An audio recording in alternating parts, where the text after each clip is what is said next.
Today we're going to go into what is a DTF made out of. This is the first in a series where we do a deep dive looking at what a DTF actually is from a very simple point of view like we are here today, all the way down to a macro level view under a very up close macro lens. But let's start with the basics. What is a transfer? It consists of essentially three parts. One is the actual substrate that it's printed on. So that's what you're looking at here. Then the second is the ink that's printed onto that substrate, which you're seeing here. And it always surprises people when they see me just peel this away and look at it. But there you go, that's pure ink. What's then printed on the back is white ink. So again, that's ink, so substrate and then ink, the color on the front, usually a white backing. And then finally, thermal polyurethane that is added to the back of the transfer and cured onto the back of the transfer. It's that thermal polyurethane that's actually what applies the DTF to the fabric when you use a heat press. It literally heats up the thermal polyurethane. That thermal polyurethane melts.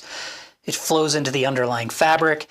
It then cools when you lift the heat away, and it makes a nice strong mechanical bond to the underlying fabric. Now, let's just take a quick look at this under a semi-close-up lens to really drive it home. Here I am underneath our just a little lens here. And again, let's just say, peel this away. So here's the substrate we were talking about, and then the ink, which is printed onto that substrate here, okay? On the back of that substrate, there's typically a white backing, and then, let me see if I can zoom in on this. I guess I'm already all the way zoomed in. And so you can kind of see that sort of rough texture on the back of it there. And that rough texture is actually the thermal polyurethane that's cured onto the back of the ink.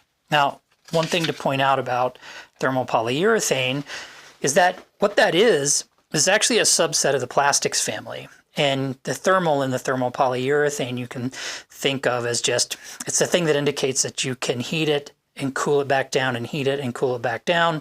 And it maintains its sort of elastic properties, which makes it really perfect for adhering to fabric. So it's kind of soft and pliable. Okay, so at a high level, that's essentially what a direct film transfer is made out of.